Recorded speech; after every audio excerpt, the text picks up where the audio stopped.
If you're years into the business, you could owe hundreds of thousands of dollars. We literally yesterday were trying to clean up our Shopify apps. I think there's 100 apps that we have. It blows my mind when people don't use. It's so hard to try something new once you're used to something. I know. Like, I have to unlearn this. Everyone was on MailChimp and then realized it was actually really shit. You don't know how much you owe and how to pay it. This is like one of the most unknown tools, but is check it so out. valuable. Somebody create that. Yesterday, I was talking to a mentee, and she's starting a business. She already has her brand name. She has the product. Like, she's like, pretty far along the line. But she was just like, peppering me with questions. And she was like, what are the tools I need? And that's why I wanted to do this episode about we talked about this many times, but just your favorite tools. There's a million. Like, we literally yesterday were trying to clean up our Shopify apps, and I think there's 100 apps that we have, and obviously we don't use them all. Mm-hmm. So I wanted to talk about our favorite tools across the business, from finance to social media to e-com to wholesale. Like, what are our favorite tools? And I have a million, but let's start with 10. Yeah. So do you want to kick us off? I actually also remember that when I started, I spent so much money on tools that were really expensive, really hard to onboard, and locked me into 1 year, 2 year contracts. And a lot of the tools I think we're talking about are monthly subscriptions. You're not going to get locked in, and you're not being sold the dream of something, and then you find that they're really hard to use. Mm-hmm. And there's better options out there. Make sure that if you are going to sign up for a tool, it's a loyalty program, research. There might be a cheaper option. And maybe you can upgrade to the nicer one once you're ready to at that stage. But always look for the cheapest, best option, even if they say 1 year, 2 year contract. Try to never do that.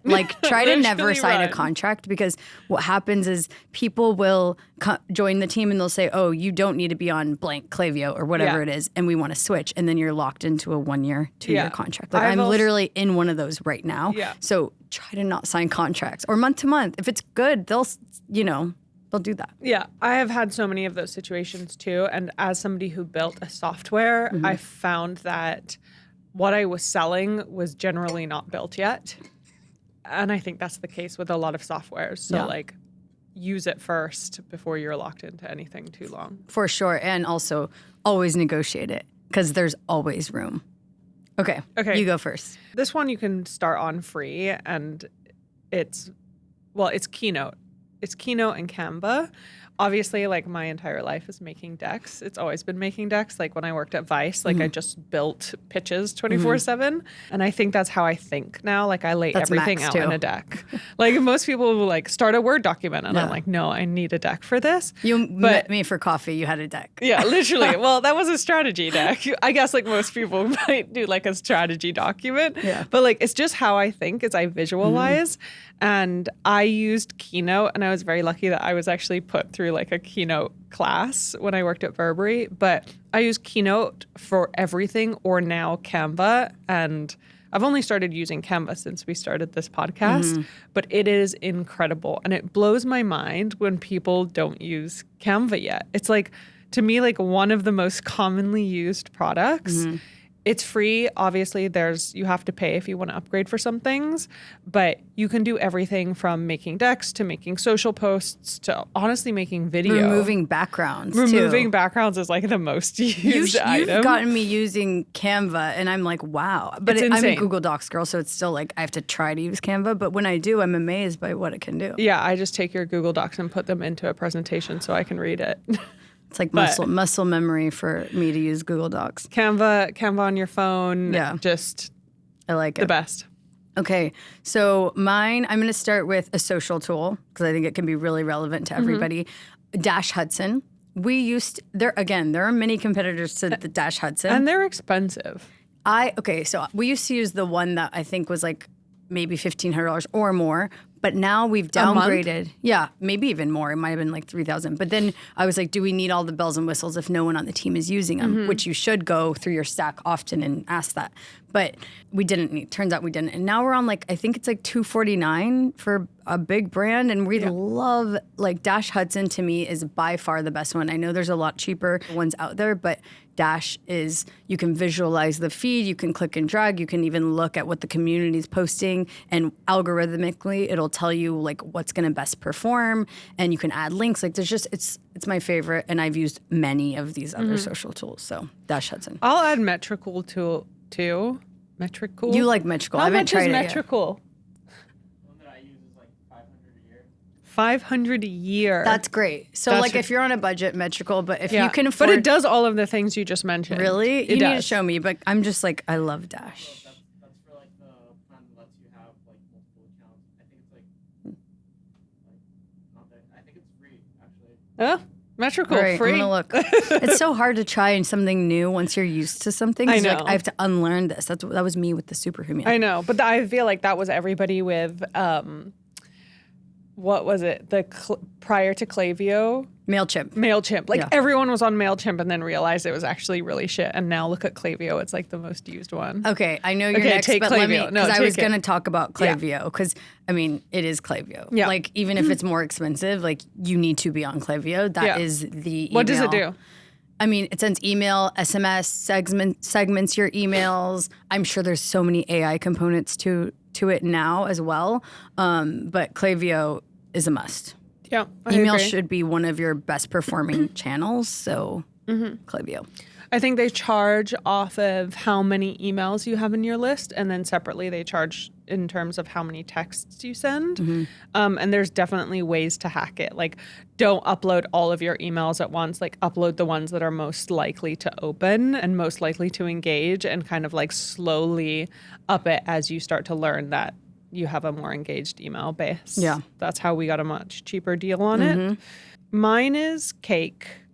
And a lot of people won't know what this is. Yeah. It's more relevant with somebody who has investors, but when you have a ton of investors like I did, managing those investors in terms of like where they are on the cap table was really, really difficult. I use Pulley for that. Yeah. So I used to use Google Sheets, and like trying to figure out every time there was a new investment at a different share price and how much they owned along the way when I did something like 7 rounds was so difficult. And this just automates it for you. Like the minute someone invests, you put their name, you put the amount, and then like any new round, it will automatically do it for you. One other amazing benefit of Cake is right off of the bat on their lowest subscription, they will give you a safe, like a free safe document, which is what most people use to raise their first round. It's like a really friendly, you don't need to close a round Bad document. for investors. Did you know that? Safes are bad for investors. It depends on the terms, but generally they are known to be very founder-friendly documents. Exactly. Which is great, Yeah, because you're taking much higher of a risk as an investor by going into a safe, because if the business doesn't raise again, you have no equity because no round was closed. It's amazing to me how complicated. I mean, we've only done Shark Tank in like 2 really, really tiny safe deals, like literally nothing. And our cap table and all of that, it's so complicated. Yeah. It just gets complicated. So I can't imagine when you start doing rounds and rounds of financing. Yeah, I had like 70 people on my Definitely cap table. Cake. Definitely Cake. If you've ever thought about starting a company or you're already in it and figuring things out as you go, I wrote Bootstrap Empire for you. It's the real story of how we built Bala from a scrappy side hustle into a global brand, without a traditional playbook or unlimited capital. This book has the lessons and advice I wish I had from day one. Think of it as your mentor in a book format. Bootstrap Empire is out now and available on Amazon, Walmart, Target, Barnes & Noble, and more.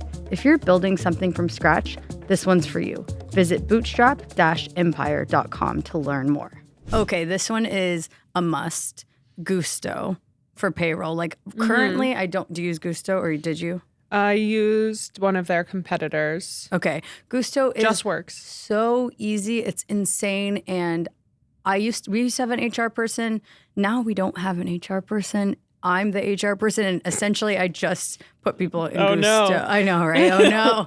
But we don't need it because literally you just add them, add their salaries. You can send benefits. It's like 3 clicks of a button. It's so insanely easy. So Gusto, you must use once you start hiring people. I think also Gusto. And to pay yourself. Yeah, and I think Gusto is one of the few, like, I'm not sure JustWorks had this when I was using it, but Gusto allows you to set contractors up, or maybe even full-time employees who are international. Oh, that's cool. And pay them internationally, which is really cool. Yeah. Because you don't need to like payroll. set up as a business. It's automatic payroll. Like, I know. You don't have to do anything. It's I know. crazy. Remember, did you ever run payroll? No. Oh my God, I used to do that in the beginning.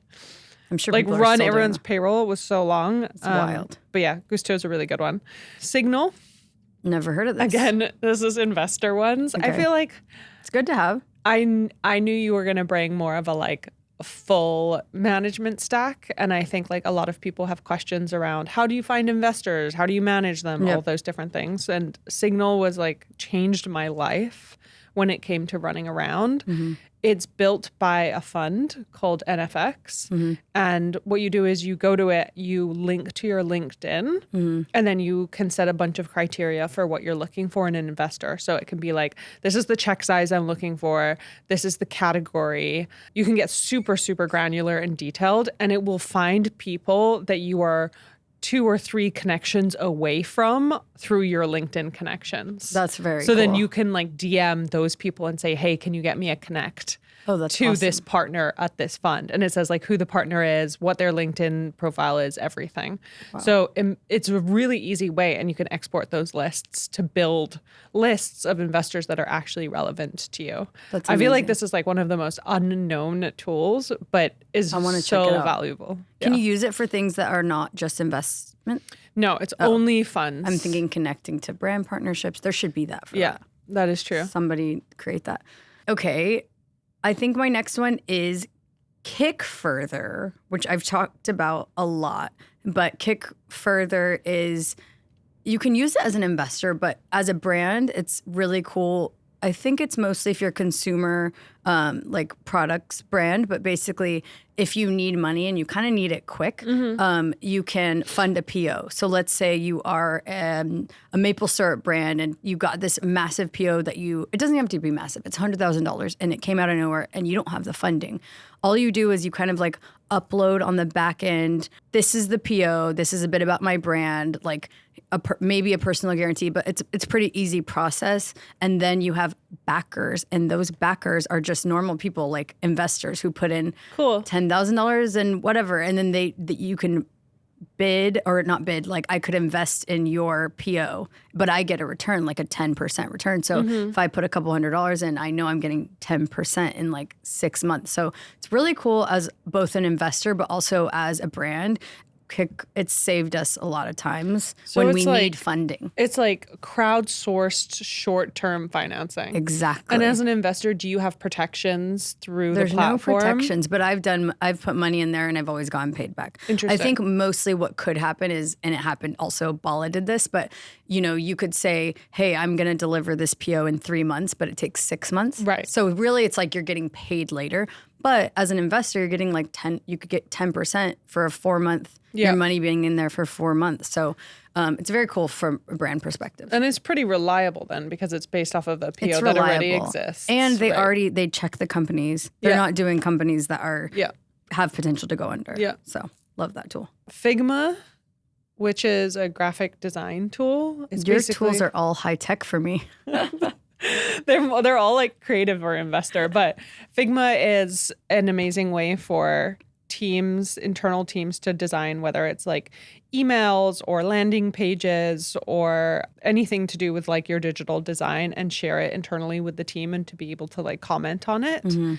They also, I think, are now building like a Canva or a presentation competitor, but Figma is something as a software company that every single person almost in the team had access to, because we were always looking at like new UI, We new definitely use user it. experience. I just don't. Yeah, I'm sure you guys do. Like anytime you would build a new page or build a new Yeah. email, like your team is doing it in Figma.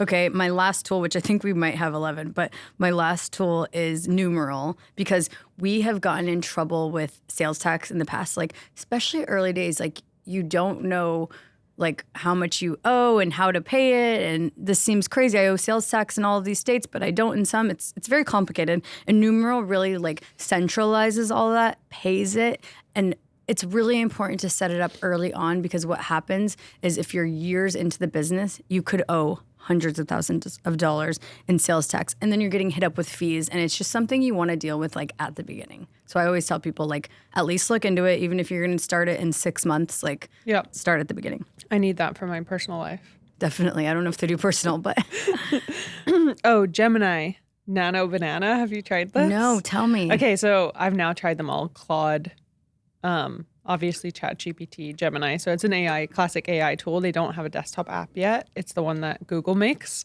And it's in your top right browser if you use Chrome. Yeah. And what you can do is you can add open tabs that you have on. So you can say, look at this tab. Like you can select a ton of tabs that you have open and say, okay, look at this image on this Pinterest tab and look at this image on my email tab, and merge them. So you use the background of the image on the Pinterest tab and you're just like talking to it about your tabs. You need to show me this. You can also do it with sheets. Can you send a calendar invite or anything? I haven't tried to do that, but I have said like, I want to send 10 emails of this substance, script it, and open drafts for me. And it will open. Yeah. Is that what you're doing? Yes, oh that is what I'm doing. Is it kind of like ChatGPT? Can it write things for you? Or Yeah, no? it does. It's exactly the same. It's just the fact that it works in Google. So it works in your browser and it works in your email, because most people use ultimately a Gmail. Genius. But Nano Banana is their image function. So like their pro image function, which is a little slower. And in terms of like creating imagery, it's the best one I've tried. Insane. So like faking imagery. Like I will be like, okay, say I want to start a beauty brand. I can literally take like 5 other images and say like, I want this vibe of the background and I want this style of the container, but put this logo on it. Wow. And it will mock that up for you. That's amazing. Yeah, it's crazy. Okay. All right. Those are our tools. We have many more. So let us know what else you want to hear about.